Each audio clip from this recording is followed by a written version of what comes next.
Okay, so I'm Evie. I have Hermit Harbor, which is a hermit crab rescue.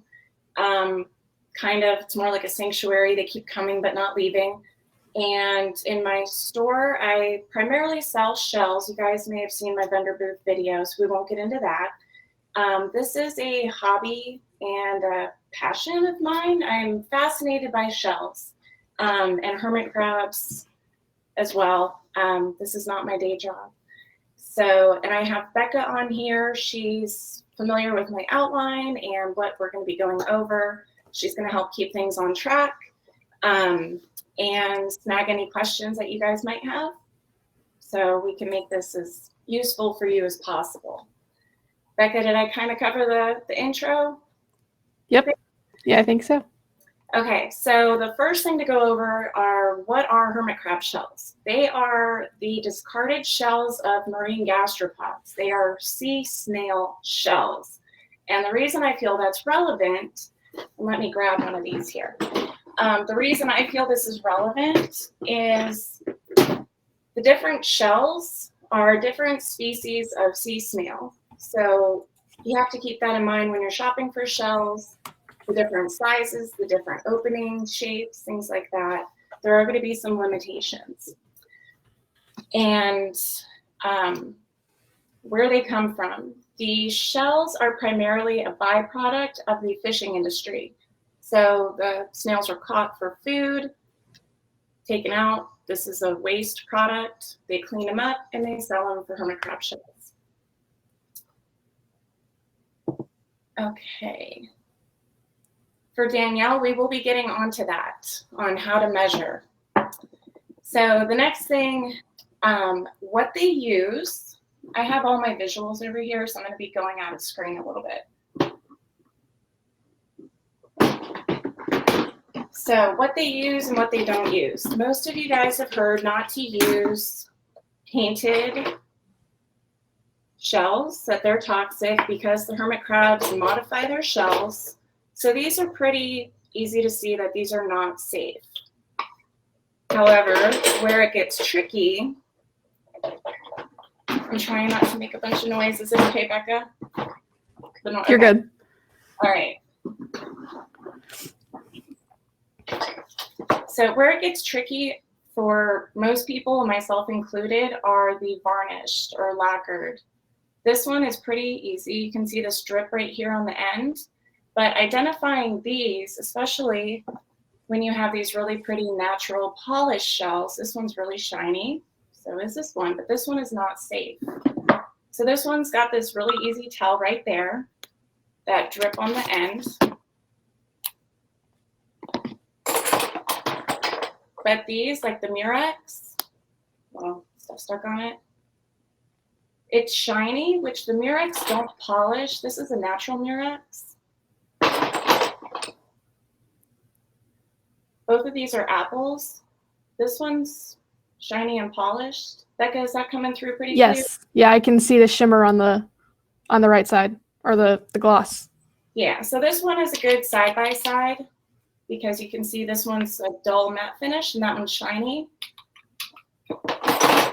Another way to identify them is when you go over the surface with your fingernail, the natural ridges, and Becca brought this up. She said, like women, when they paint their fingernails, you have ridges on your fingernail, you can feel that texture. You put a clear coat on your nail, now it's nice and smooth. Same thing on the shells. If you go into the little cracks and crevices and they're all smoothed over, it's probably varnished. Here's another one that has bubbling. Can you see where the clear coat's kind of bubbling up on that one? Yeah, hold it right there. Because you can see right there at that top corner, that top bulb. Okay.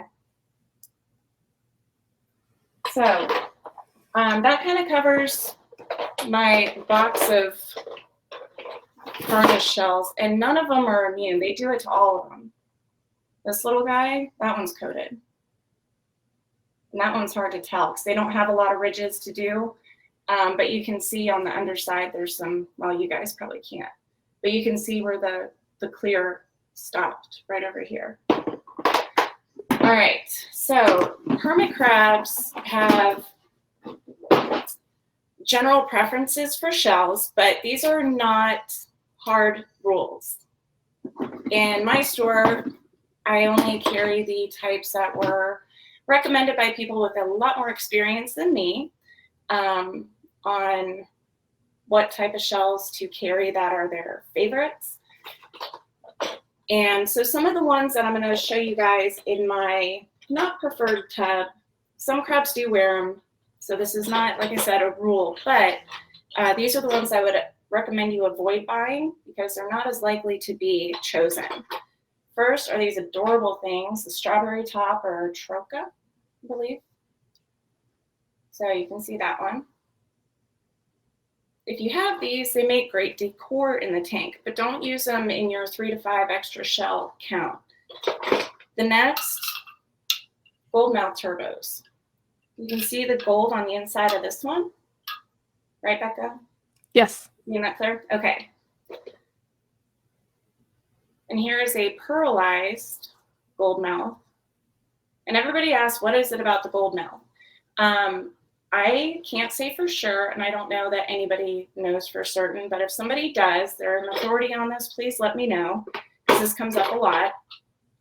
And here's another goldmouth, but it's worn pretty well. You can still see there's a goldmouth. Only the crabs know. Yes, Mary. And they will not share their secrets.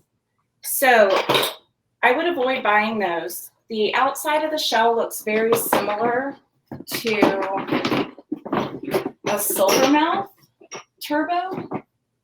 So here's what's commonly called a silvermouth that you can see on comparison the inside, the gold color. But the outside shape of the shell is very similar. This one's a bit more worn, but they can sometimes have a similar exterior color. And Abby says, I have 1 or 2 in gold mouths. That will happen. Typically, though, it's my understanding if they have better options, they will discard those in a hurry. I had a foster come in with one, and as soon as he saw the shell shop, he left it behind. So if you do have them, not saying don't, you need to take them out of the tank, but just make sure you have a good assortment of their preferred types to avoid problems like shell jacking, things like that. Now, another one of the shells that people get, and you would think these look good. This is the Dolphinium. It's a round opening, right? It should work. But this actually listed on the Land Hermit Crab Owner Society site as not being suitable. And what really sets these apart, if you can see how it really has this horn, like a musical instrument, and this real deep inset there. And they've got these characteristic spiky ridges on them. And yes, if you go on the Light Coast site, they actually have a picture of a crab crammed into one of these. So they can put themselves in them, but they prefer not to. Evie, can you hold the shells a little bit closer? You got a request to hold them just a little closer so you can see a little better. There you go.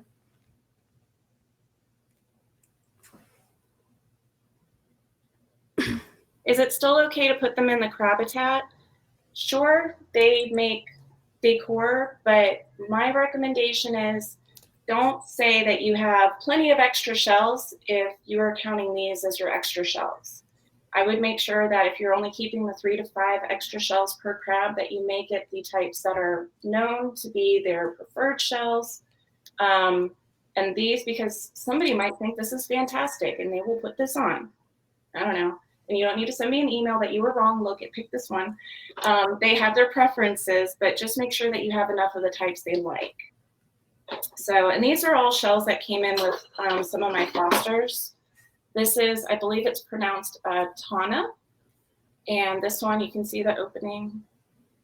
But in helping somebody out in Australia with their Australian crabs, I found that this is listed as one of their preferred shells. So for you guys, I'm mostly addressing keys, purple pincher, the Clypeatus. But even they don't follow the rules of what hermit crabs should wear. Like we try wonky shells, larger crabs. Yes. Mary said the smaller crabs will try the weird wonky shells, but the older ones seem to have stronger preferences. And all right, so some of these, like I said, came in. These are not their preferred type, but I have seen crabs wearing these types of shells. Here's another one. I think this is a tulipa. It's pretty. I don't know that I've ever seen a crab wearing one of these. So before I really learned much about shells, I bought a lot of these pica or magpie shells, and I'm sure all of you have. Many of you probably bought your crabs and they came in one of these. They don't like these.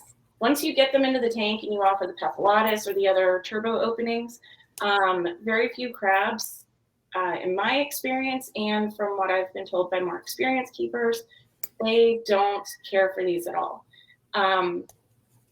So there's much better options out there. They're probably wearing them because this is all they could find in their wild habitat. That's what they were wearing when they were gathered up off their beaches and whatever. They are quite heavy, especially for the size opening. So if you have these, they're beautiful. You can still keep them as tank decor, but again, don't count this as your extra shell. All right, so we went over what not to use. Did anybody have any questions on that? I think everybody had, I think every question that was covered so far, or that was asked so far, has been kind of covered. There was one question about what's the best digital caliper, but I'm sure you'll kind of get to the digital calipers a little bit later. I like to follow Amazon suggested products. Same. And not plastic ones. Okay, so I'm going to go over the types of shells that they are known to prefer. So we're going to jump in with the round opening turbos. And these are just a few of the shells that I have on hand. There's more variety, you know, in like the different finishes on them. So let's start out with the smallest one. These are Brunius. These are going to be, they're also generically called a green turbo. Hold it a little closer, Evie. Okay. So one thing I can't stand about people saying, oh, a green turbo. Well, I've got lots of turbos that are green. This one's a banded green. Here's a totally different species of sea snail, and it's a green turbo. Even my distributors list them as green turbos. So if you are going to buy somewhere, just make sure you check to see more pictures of the opening to make sure it doesn't have a, you know, gold interior or what kind of green turbo it is. All right, so Brunius, these guys don't get very large. I'm not entirely sure how large, but I have these in the 0.4-ish, like, and some a little smaller. All right, so there's that one. For your bigger crabs, this is a 2.0-inch jade turbo.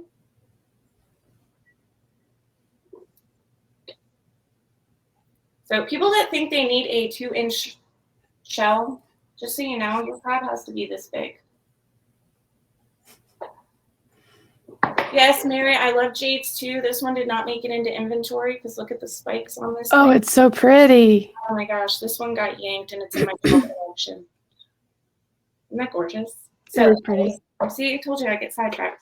Okay, so jade turbos also come smaller. I was so excited when I got these. Even though they're pricier, you can get a Peptilotis that's about the same size and they're not as expensive. The jades, I have these in the about 1 1/4 inch. So you can find them smaller, and these are popular with the hermit crabs. And as the hermit crabs get larger, you're gonna really have to move into these. The African turbo, the Sarmaticus, I might have mispronounced that. You'll see some crabs wearing them, but again, that's really not their favored shell if they have a preference. Most crabs, and of course this isn't a rule, most crabs would pick a jade, but it doesn't hurt to offer. if you've got the budget and the space in your tank to offer like all kinds of stuff. Because some of them just like to do their own thing and pick the weird stuff. All right, so this is a Setosis turbo. This one is also sometimes called a silver mouth, but typically I think the Argyrostoma is the silver mouth. But you can see these look very similar, right? Can you see is that good, Becca? Yeah. Okay. Yeah, you can see them. Now, one of the tails on the Argyrostoma, see the pink tip on these? They have that. Yep. Okay. Here's another Argyrostoma that is not, this one is more natural. It's a little polished, so it has the, the sea crud scrubbed off of it, but it still has these prominent ridges, but you can see the pink tip on that. Here's another Argyrostoma. This one is pearlized. And the way they get this finish is they just grind down the colored surface layers, and underneath all of these shells, all these colors, they all have this finish. You can see on the inside. So that's an Argyrostoma. It kind of lost its pink tip there because of the polishing process. All right. Second favorite, real quick, somebody asked, Stacy asked, so on shells that are 2-inch openings and larger, what do you suggest for crabs that will not use those heavy jade shells or the heavy Murex shells? I would consult somebody with Lycos.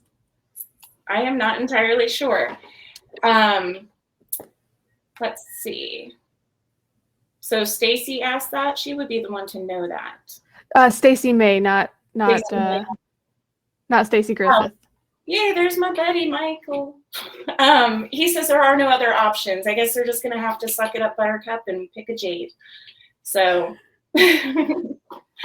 anyways, now it's my understanding that the jades are pretty much like the go-to, and the Murex do get quite large. In my shell intro video, I was holding up one. That one I think is 2.5 inches at the opening. Yes, Mary said the banded ones are lighter. That is absolutely true because they take off the surface layers to reveal the pearl banding. So that does cut weight on these shells. Biggest size whale eyes come in. That I am not entirely sure. The largest I've had were only about 1.5 inches. But there is a shell shortage right now thanks to COVID, if you weren't aware of that, because they are a byproduct of the fishing industry. They shut down the fishing industry, so people weren't out gathering snails and creating byproduct waste for us to buy up. So it's getting to be slim pickings, but I'm kind of excited once we get shipping containers over from the Philippines and wherever else these shells come from, if we get bigger shells, because these snails have been left alone to grow larger. So just curious on that one. Okay, so I'm going to move back onto the number 2 favorite of my crabs and most crabs is the Mexican turbo, or Turbo Fluctuosus. I may have mispronounced that.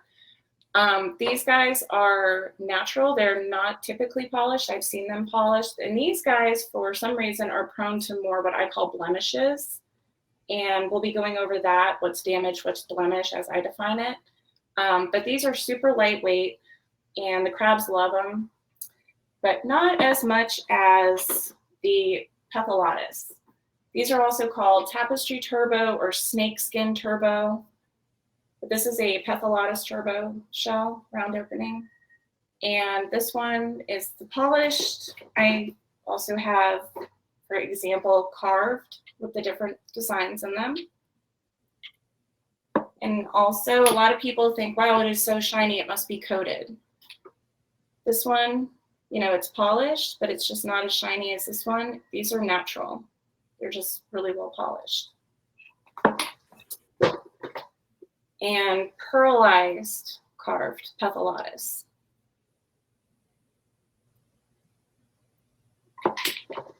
And this one's my favorite, the Bandit. So there's all different styles. You want to look for the different characteristics of Now the Peptilotis also have a little pink end. And there is quite a bit of variation. So you can see this one's a bit more dull, but they have this, to me, it looks like, you know, the little kids' cars on the mat. You get the little Matchbox cars. You get the little play road. It kind of looks like those to me. But anyway, so they have some characteristics. And I can't think of any shell that looks real similar, like the Argyrostoma and the Goldmouth. You know, they can be easily confused. I can't think of another shell that would be confused for a Peptilotis. But these are a go-to. Definitely have those in your shell shop. Okay, so let me box these up. Hopefully it won't make too much noise. I'm gonna get them out of the way, and we're gonna move on to the D-shaped openings and oval, which a lot of people don't know there are oval, and I was in that group not that long ago. Ovals are the Murax. So we're gonna crack that box open.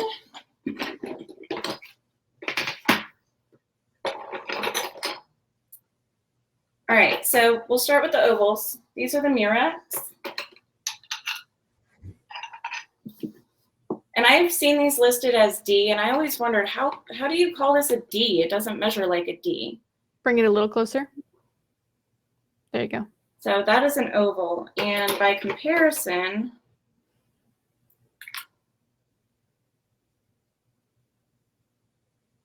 there you go. See, this is a real, you know, more of a flat bottom with the round, and this is kind of just round the whole way around. So these are ovals. This is a D. So there's the Apple Murax. These do not get as large. Yes, Jean, I have a few that wear the apple, and I think they're so cute. They look like they're wearing little hats, and they have their little eyes sticking out. The pink Murax is kind of like the middle of the road. I don't know that they get as large as the black Murax. And this is even one of the smaller black Murax.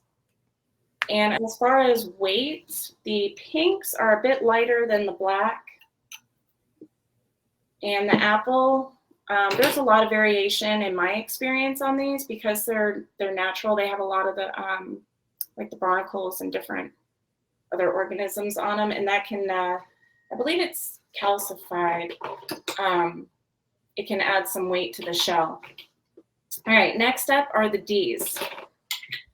These are Fairyland or Japanese land snail. Evie, we have a suggestion to maybe hold your hand behind the shell as you show it to maybe kind of create a little bit of a, there you go, so it can focus a little better. Is that better, guys? Yes. Okay. Yeah, that actually creates a better contrast against the light colored wall behind you. Thank you. All right, so that was the Fairyland or Japanese land snail. This is a moon.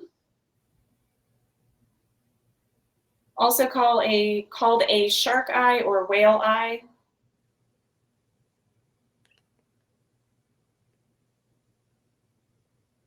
What's the biggest size you've gotten in those, Evie?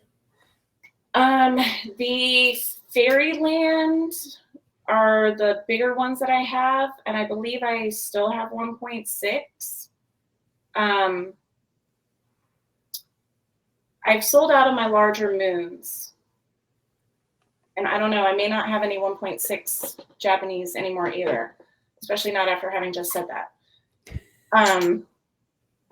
So the Babylonia, I carry a couple. The Spirata, which are not quite as popular with, is that better? Yep. And the Areolata.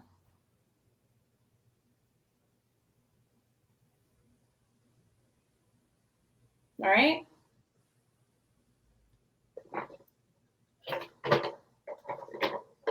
Yeah, Aussies love the Babylonia when they are small. I have some of the tiniest little shells I'll be sending to Mary for her captive bred babies. She's not sure if they'll love them yet, but we'll find out. All right. So before we move on, did that help everybody with what to look for as far as polished and coated, the types that aren't typically used? And there's one more question that I see. What's the largest size Mexican turbo? This person, Rochelle, says that she's only been able to find small ones. Yes, I feel your pain. I have had a hard time finding larger ones. The largest I've ever gotten in when I buy literally hundreds at a time, I had one that was 1¼ inch, but the majority of them are under an inch, but I don't know that that's typical. So I don't have a much better answer for you on that. But yeah, I would say, and they make great little tiny baby, like for a smaller crab, it's a wonderful shell for them. But as far as the larger ones, one thing I've noticed, the larger they get, the worse their quality gets. They'll have more pinholes, which pinholes aren't necessarily a problem except if they're in the wrong location. But they just have more blemishes and some that would make them unsuitable for hermit crab use. So, but yeah, maybe 1¼ would be my guess. If anybody knows any better, please comment. If you have a shell that's okay. Yeah, rare for Mexicans to get larger than 1.3. Do you have an idea of an approximate size for a turbo shell to be considered a jumbo?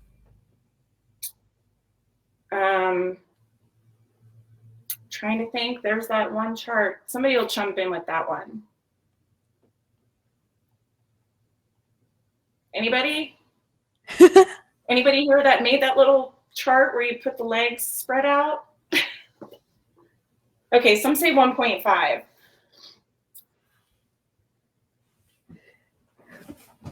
How big of a shell is a jumbo crab size? Yeah, the circle chart is going to be based on their leg span, not so much their shell size. So, I mean... Okay, 1.5 or above.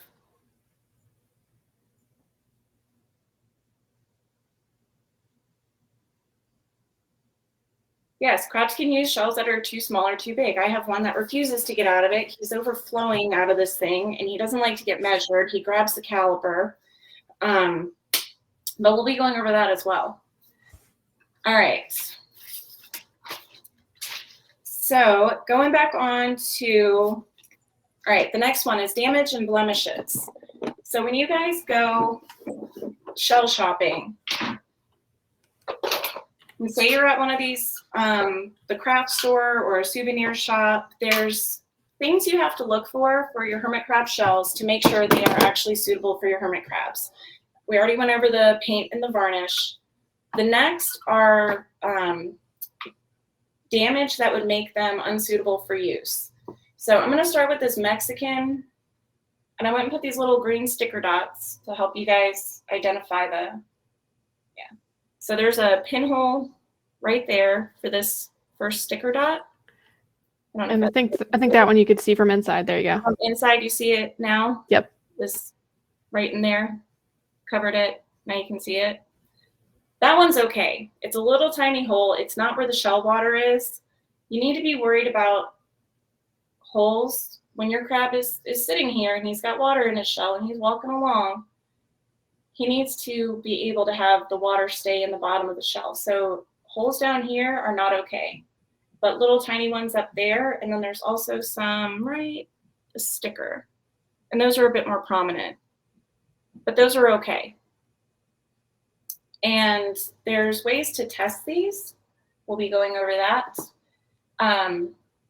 But that shell is okay. I call those blemishes. They are okay. Now this shell, aside from the major crack in the front, but that's not what we're gonna be looking at. This one is hard to see possibly, but you see how there's a void, but it's actually filled in. They used some kind of filler. When they did the banding process, they went too far and created a hole, but to salvage the shell, they filled it.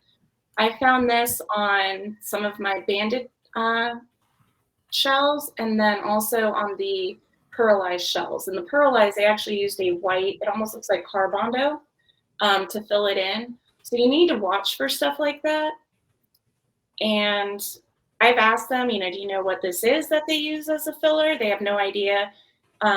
But knowing that these are for decorative use, they're not concerned whatsoever with animal safety. Do not use these. You have no idea what they're filling those with. And here's another one that's a little less conspicuous. Is that helpful, Becca, to see that? Yes. Yeah. Yeah, it's definitely hard to tell, but that's supposed to be the case in that particular one. So if you get the Bandit shells, you can just run your finger over them and feel for the imperfections. This one is very obviously rough where it's been filled. Now this is another blemish. These are not a concern. You see all these little holes?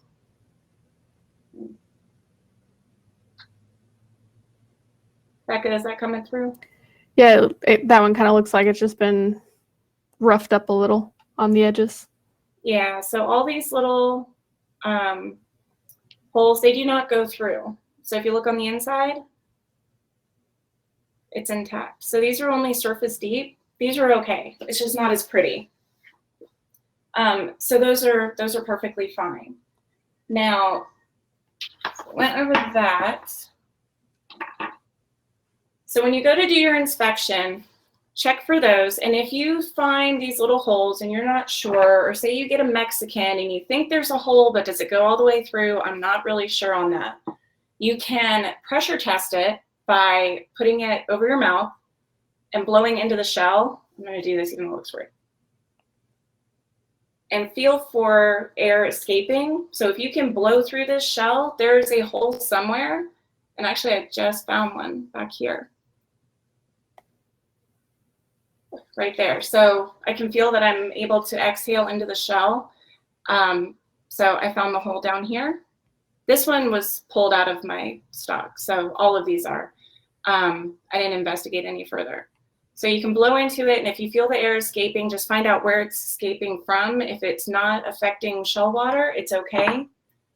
And then the other one, if you don't want to put your mouth on it, and if it's a dirty shell, I wouldn't. I would boil these first before you do that. You can take some water and just put some water in the shell very carefully, turn it down, set it down on a paper towel. Make sure the outside is dry so you're not putting a wet shell on there. But if the water stays, you're fine. It'll hold the shell water. Is there any questions on that? We've got one question about the sizing, but I know you'll get to that. What's the biggest opening a purple pincher might use? Jonathan was over 2 inches, I think. Yeah, that's what I was thinking. He was like 2 or 2.5. Yeah, Mike has this really cool picture of Jonathan with a crab that has a 1-inch opening sitting on its, sitting right behind it. It is a really neat comparison. I saw that. It was crazy. So somebody asked the biggest opening I have, 2-inch and up. My last 2 1/8 went out. Those are really hard to come by. And I'm hoping to get more. I keep trying, but I have to order in a lot of huge jumbo size jigs in order to get those. And most of them come in the 1.8 or 1.9. So I am well stocked on those. All right, so the other thing that I wanted to go over, going back to this one, if you can see, is that coming through this rough edge? Do it a little bit, angled back a little bit. I can see a little better, maybe bring it a little closer. Okay, so there you go, yeah. Sometimes there's a little bit of a rough, jagged edge here. They don't have to be perfectly smooth for your crabs, don't worry about it. I personally will smooth them down if it's really sharp, and you can do that. But the edges, you don't need to be overly concerned for the crab's sake. And they will modify them on their own. They will chip them away. There's some pictures on the Crab Street Journal site of some really impressive modifications where they've just gone and, that one shell, some of them are almost as dramatic as that. Or actually, there is one that's about as dramatic. Okay, so we went over that. I'm gonna get these out of the way.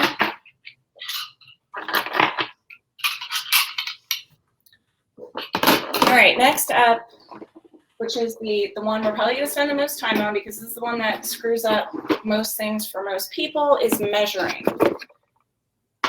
So when you have your shells,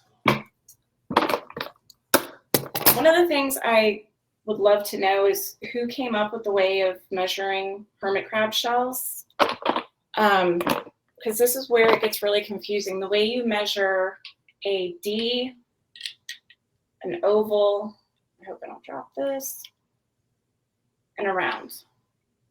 Now these shells all measure 1 point something inch, but you can see how they will not fit the same crab. Did I get them lined up good enough? Yep, you're good. Yeah. So the same size crab cannot wear all of these. It'll be a little snug on some of them. But we're going to go over that because there's some conversions you can do. So when you go to buy shells for your crab, you need to measure your crab as it is now, what it's wearing. But it also matters, is it a good fit? If your crab can't tuck in where it's just the leg and the claw to block the opening, your crab needs a bigger shell than it has. So you need to measure the crab and not the shell opening. So we're going to start with the different tools. This is a caliper. This is a digital caliper. I got this one on Amazon. I want to say it's only like $19. Yeah, you can see the.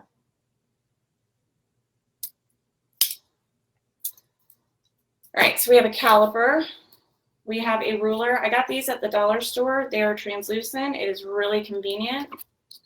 So you can see your crab in the opening. When you hold it over there, you get a 3-pack for $1.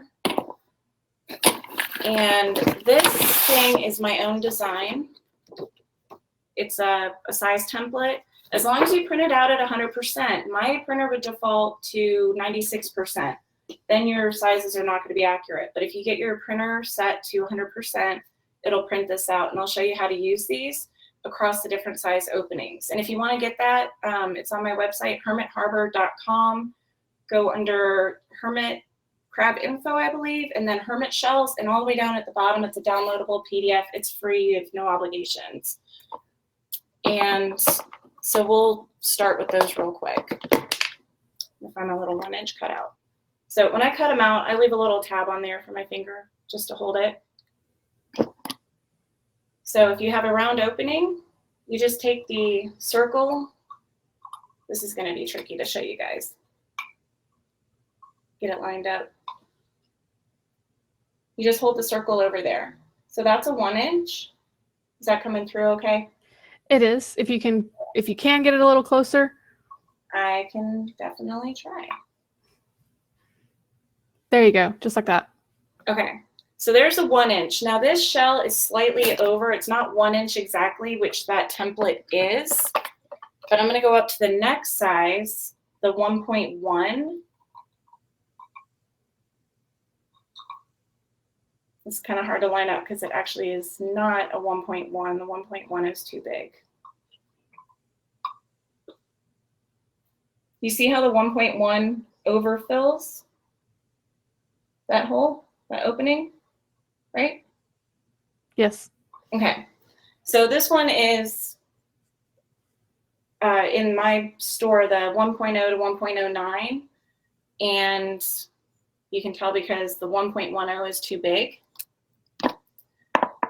And I did that one first because for the next ones, to use the size template for a D and an oval, you need to fold it on this line. Because that is the diameter of the circle. So now you have 1 inch from here to here. And the way Murax are measured, it's side to side. So it tucks in. I knew this was going to be tricky. So, yeah, you're good. okay. Your finger's in the way a little bit, but I think we get the point. There you go. Okay. And same with the D-shaped openings. It goes side to side. in there. And I can't tell you if that's precise because I can't really see it and maneuver it. So anyways, so that's how those are used. And just for the visual aid, so this one is a 1-inch apple Murax. You cannot take this 1-inch, if you were to order a 1-inch round based on your Murax, you see how it's bigger than the opening? So if your crab is comfortably fitting in this opening here, it can tuck in nice. It's not too big, not too small. This is a perfect fit. You do not need a 1-inch round. A 1-inch round is going to be too big. You see how, you see what I mean? Yeah, you're good. They're only occupying the space to here, but this round goes quite a bit further down. So the way I would recommend you guys, if you have a caliper and your crab is wearing a Murax and this is a perfect fit, but you want to get some turbo shells, measure this way, up and down.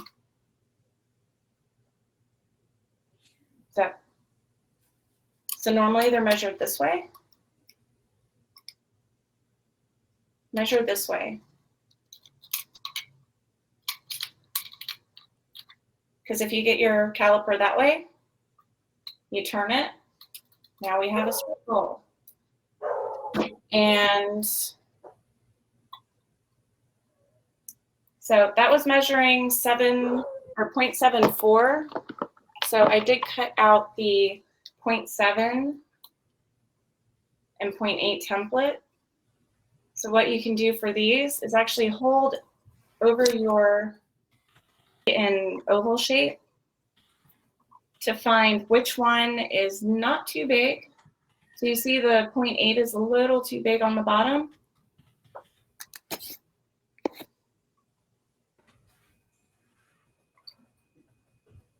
Maybe I'll do it.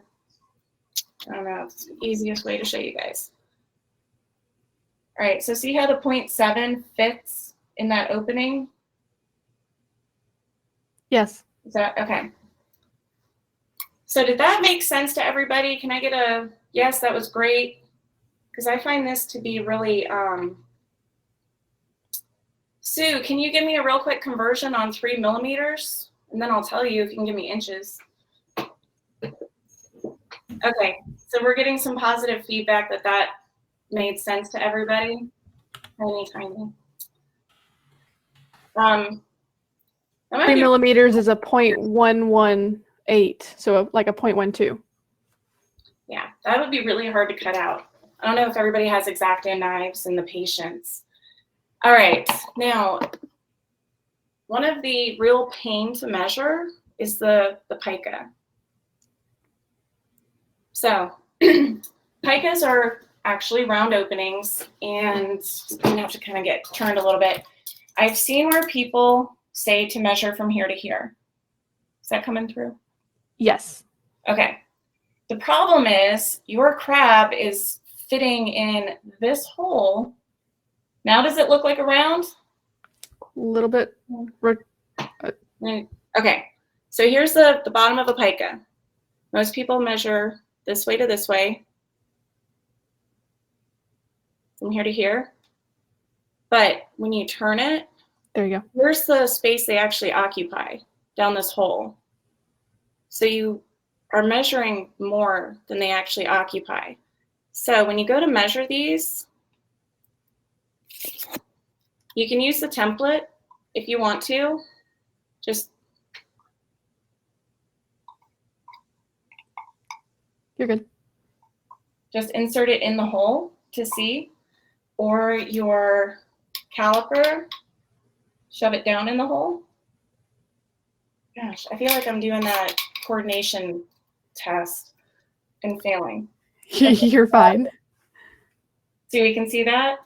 So we're not measuring here. If you want to get shells for your crab, don't measure here to here. You need to measure down in the hole to get the equivalent round opening. And same thing with your ruler. So when you lay your ruler over, you can look at the measuring points.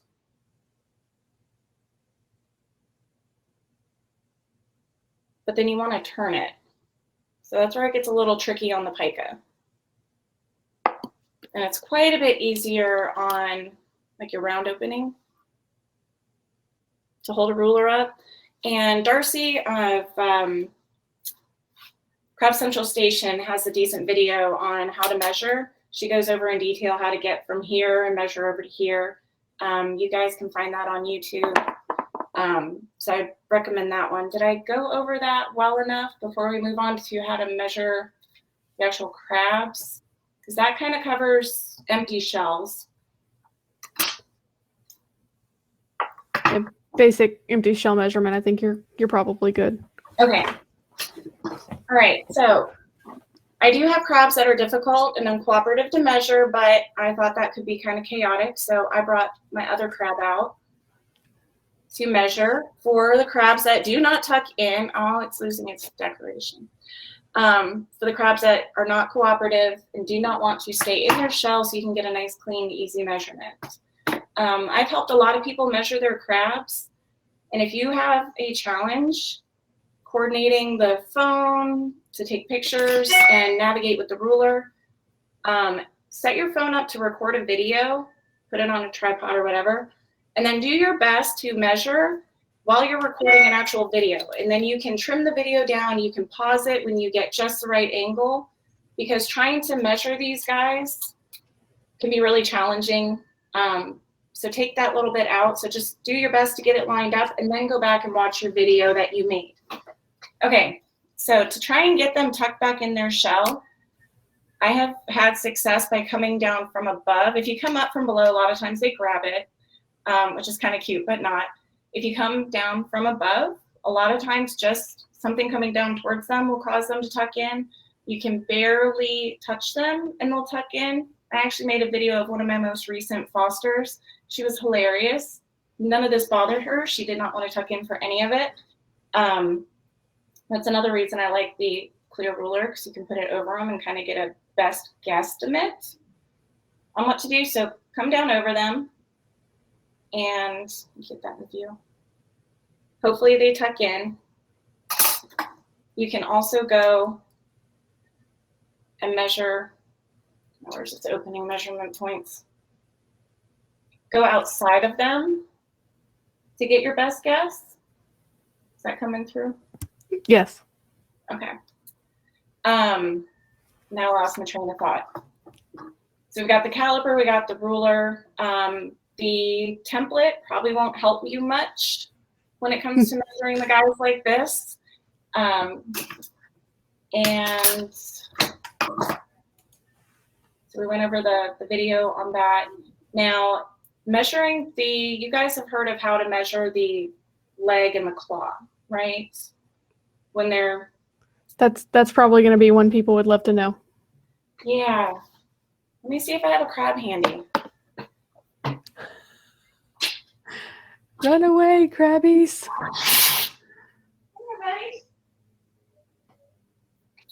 And look, it's wearing a pica. Oh, I got shit in the tank. Okay. So with these guys, the leg and the pincher, you can measure, let me get it eyeballed on my end first. Trying to hold that still so you guys can see. You get the longest point from here to here. Get that measurement, because you can see how he fills the opening. And in my opinion, he could use a slightly bigger shell. But my opinion doesn't count. So did that. Yeah, I think that's probably good. Okay. All right, so that helped people with the claw measurement. You can go back now. Okay.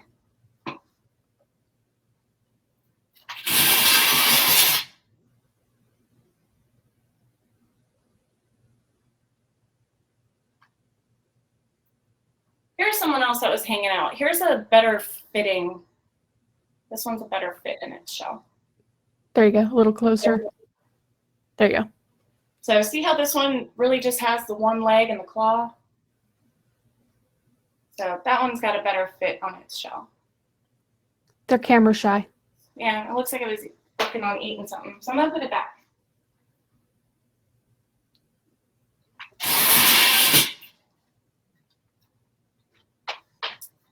All right, so the conversion to round. One thing I wanted to go over with you guys, this applies to my store because I list everything in decimal form, but it's also useful to know for when you go to do any kind of converting. So if you have a round opening and you want a D shaped, you take whatever this measures and multiply it by 1.5. So real quick though, on your ruler, I'll give it to you facing the correct way on your side. These are 1/16 inch is here, an 1/8 inch is here, 1/4 inch.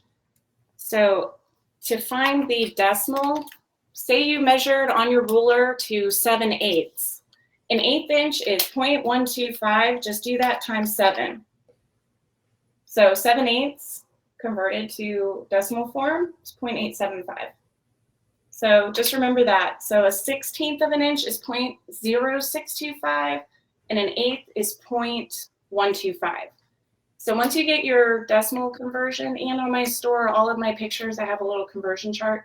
But if you need to figure out your D shape, so you have a D, but you need a round, you would take your D. Let's just say your D shape is measuring 1.25, divided by 1.5. You're looking to get a 0.83 inch round up to what your crab is currently wearing in a D. Does that make sense?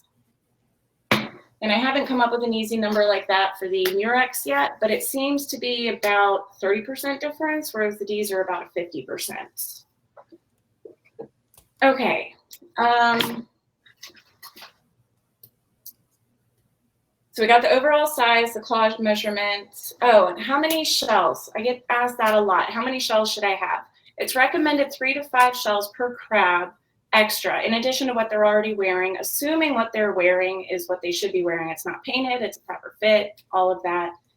But again, that's 3 to 5 shells that are suitable. If you have these weird oddball things, just to be better safe than sorry, don't count that in your 3 to 5. You know, a good shell that they like is less than $4. Their life and, you know, well-being is worth a little more than that. So get them the really good ones for your 3 to 5. Add in, you know, the Ds and the weird stuff that they may or may not like, but look cool in the tank regardless. For going up, the size increases, it's typically recommended an 1/8 to a 1/4 inch increase. But keep in mind on a percentage wise, if you have a crab wearing those little tiny, you know, less than a 1/2 inch, a 1/4 inch is a 50% increase. So your crab would have to molt and come up 50% larger to wear that. So more frequent or smaller increments, more shells that are a smaller increment in size increase is probably better to go that way. And has anybody shell jacking? That's where we get some shell envy. I want your shell, you better give it to me, and they go and try and take it off the other crab. Can lead to significant injuries, deaths. It's something that is avoidable by providing enough of the right type and size of shells so your crabs can't bicker and fight over. Plenty to choose from. One thing that I go over is naked crabs. This is not the format for going over a naked crab. That is something you definitely need to learn about before you find a naked crab in your tank. Do the research on that and the causes of it and how to take care of it, because it is never a good thing to find a naked crab. So when you're going to buy shells, and going back to these sizes, I call the unicorn size, the 1.25. It is so hard to find shells that are, you know, about that size. It's like this underserviced gap in the snail shell species. Becca and I were talking. I said, you know, these, you got to think of them as like dogs. You know, you got your Chihuahuas and you got your St. Bernards. You might want your St. Bernard size shell, but it's a Chihuahua species. It's not going to get there. So you're going to end up with gaps in sizes, and that's okay. The wild hermit crabs go through this as well. They are not provided a curated set of, perfect 1/8-inch increment increases. Sometimes they have to pick bottle cap garbage to wear. They'll cram into a too small a shell, in our opinion, but they're perfectly happy with it. They'll go into too large a shell. They will hang on to the shell and then upgrade when it suits them. And another question I see a lot, why do crabs seem to pack and fill up shells with substrate? I've wondered before if that was like a dog hiding its bone or if they are just that messy. Yeah, because my crabs go and take all these really nice, fancy, expensive shells and they bury them. And then the isopods climb in them too, and it's a mess. So one of the other questions I have seen is, why won't my crab change its shell? It's been wearing this painted shell. Chances are you probably don't have the shells that the crab wants to wear. So reevaluate your shell shop selection. If they don't have other shells that are better than what they're wearing, they have no motivation to change. So you may not have the right size, the right type. There might be something wrong with your shell assortment that you would want to look into. Yes, the worm castings are wonderful hermit litter boxes. Disgusting. Yeah, I fill mine up with worm poop, and then I come back in a couple of days, and it's full of crab poop instead. Change it out for crab poop. Yes, it's converted to crab poop. So yes, if you have a crab that won't change out of a painted shell, and some crabs don't want to change out of the one crab in the Murax, I've had that guy a good long while. He has not given up his Murax. He's got other Murax to choose from. He has no interest in a turbo. Well, I have one of those. Yeah, and then I've got the one in the pica, which I told you they don't like pica and they'll change them once they get them. Well, there, I've got the two like weird guys right here next to me. But yes, if your crab is not changing, evaluate what selection you have for them. You might need to just add some, or it might.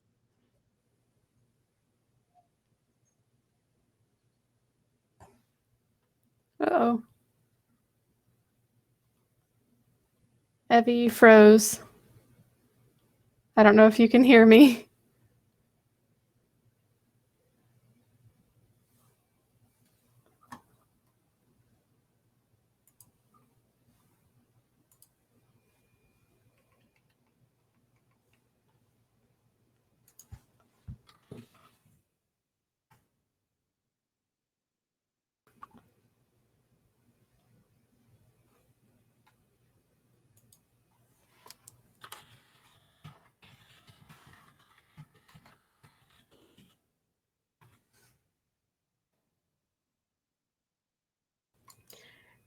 All right, everybody, she's working on getting back. I think she's trying to restart everything.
Oh God.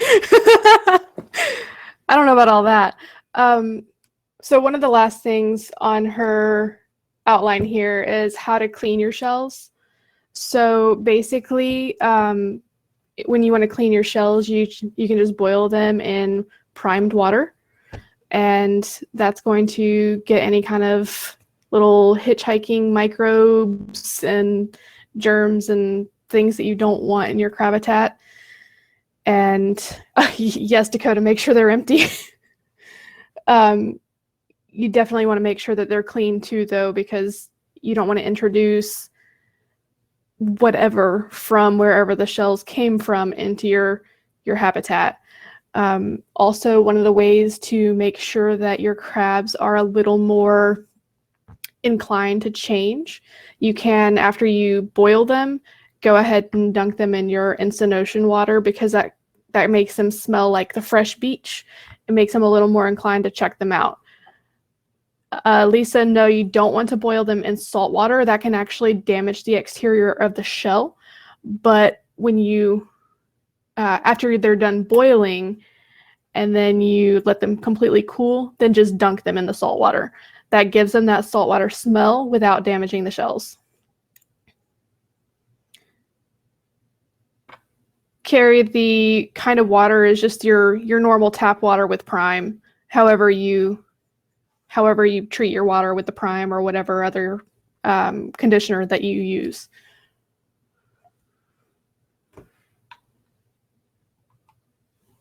Also, one of the last things, and I know it's something that she'll want to probably cover as well, don't ever collect shells, natural shells from the beach. She was telling me last night about how she took her son to the beach and they picked up probably a dozen shells. They laid them across they all looked unoccupied, but she laid them across like a log on the beach and waited about an hour. And after about an hour, all 11 of them had walked away. So even though they look unoccupied, those little marine hermit crabs are so small and they can tuck into those shells so tight that you just can't see them. You have no idea that they're in there. So you don't ever want to take shells off the beach, because one, you're taking shells from the natural crabs that live there, and you don't want to do that.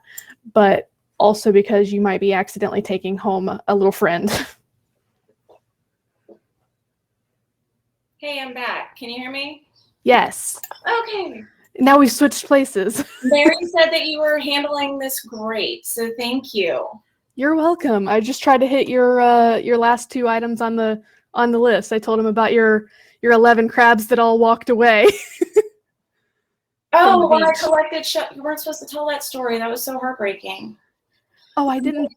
I just let him know that they all walked away from you. We don't collect shells from the beach. I caught that you said, the wild hermit crabs need them. We don't. We have the cast-offs from the fishing industry.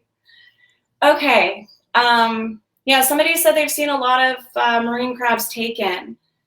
I think part of it, because the marine crabs come up on land and scavenge and do what they do, people think they're land hermit crabs. That's not the case. They do come out and forage around and do whatever. If it's in the wild, leave it in the wild. The only true land hermit crabs you can find in the United States are in the very southern parts of Florida and in the Florida Keys. I went down and distributed shells hoping to see some wild hermit crabs. That didn't happen. Yeah, somebody said take clam shells. That's true too. So I think we covered everything. Thank you, Becca, for covering while I had some whatever technical difficulty. You're welcome. So, are there any questions?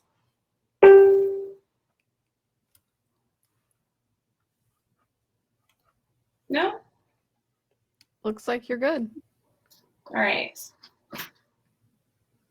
Well, everybody that stuck around, thank you for watching. I hope you guys learned something from it.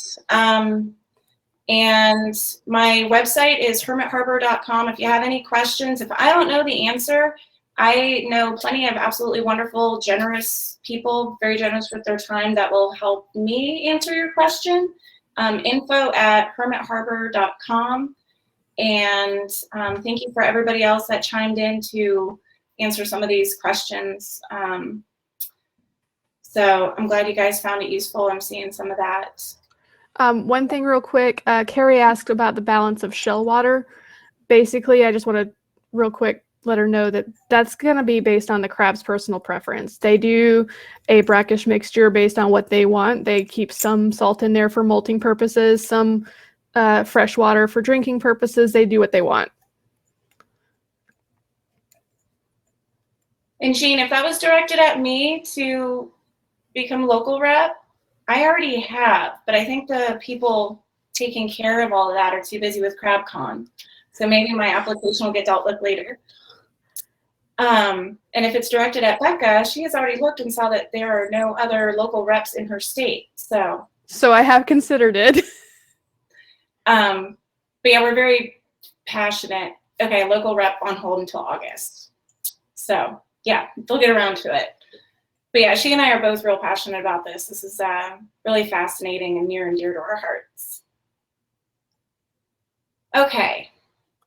So I think we'll probably disband for now, and you guys enjoy the rest of your CrabCon. Tomorrow, Becca will be joining me again to help on the isopods. It's actually how she and I met. She was interested in getting isopods for her tank. She was interested in the wrong kind of isopod, in my opinion. Yes, thank you for saving me from that monstrosity. I got her set up with some different isopods, and we've really connected as friends ever since. And she still buys shells and whatever from me and sends some more isopods for her different animals. So tomorrow, I don't remember what time it is. I think it's 12:30. The pod thing.